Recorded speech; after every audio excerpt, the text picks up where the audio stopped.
thinking of selling your house, but the mere thought of that stresses you out? Yeah.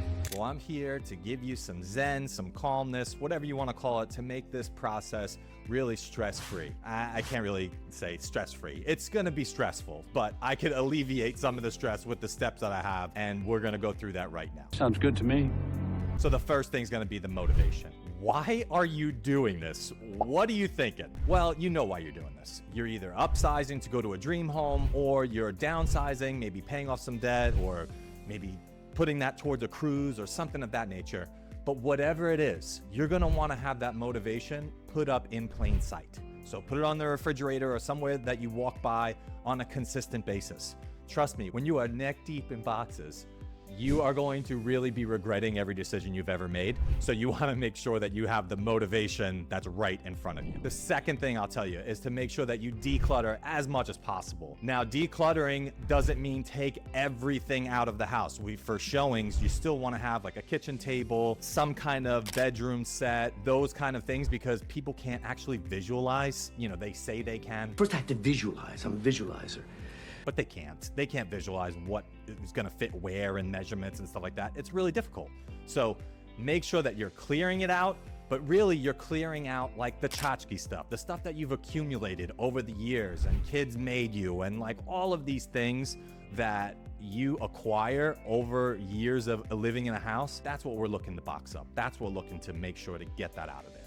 So to get boxes, pro tip right here, is I would either A, call friends, and because just statistically, somebody's moved within the last 3 months and they probably have some boxes that they're looking to get rid of. And the other one, I went to Publix. So B, I went to Publix and I got Chiquita banana boxes, which ended up working out great for like textbooks and those kind of things. So making sure that you have the boxes, clearing everything out, that's really the big thing. The third thing that causes people a lot of stress is making sure that their place has to be absolutely perfect when showing the house.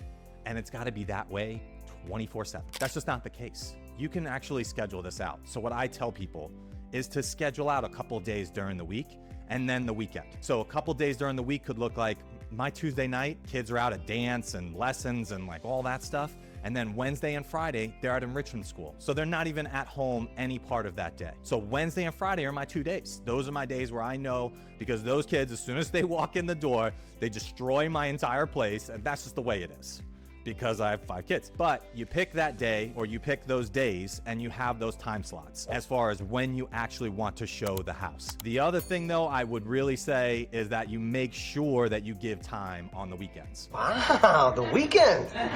When do you look for a house? When do you have spare time? It's on the weekends, right? So you want to make sure that you're giving your house the best chance to be seen. So the weekends, you're going to have to clear some time, go to SeaWorld, go to Disney World, wherever you'd like, clear everything out, clear the pets, clear the kids, get everybody out of the house, and make sure that the house is presentable, and then you just leave. My fourth tip, or step, whatever you want to call it, is to make sure that you interview a couple of realtors. And I say a couple, not one, but maybe 2 or 3. You want to get an idea of how they make you feel. I know you might say, Sean, nobody can make you feel anything you don't want to feel. You're in charge of your emotions. I get it. I go to a therapist too. Really, what's the impression this person gives to you? Like, what are you feeling from them? Do they know what they're talking about? Do you like them?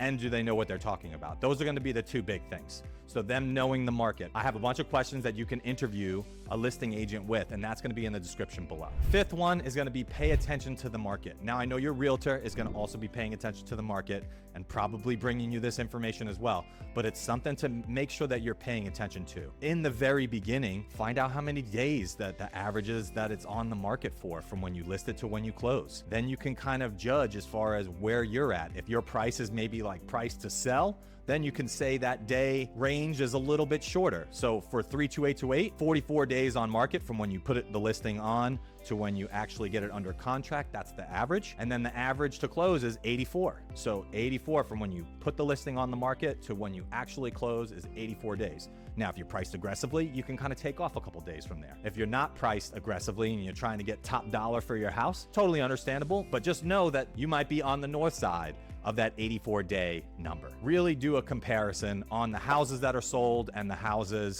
that are pending, those kind of things. This is really difficult for a lot of sellers because you have a bias of your home. And I get it. I love my home too. And there's certain things that I could not live without, and I say that is the most important thing.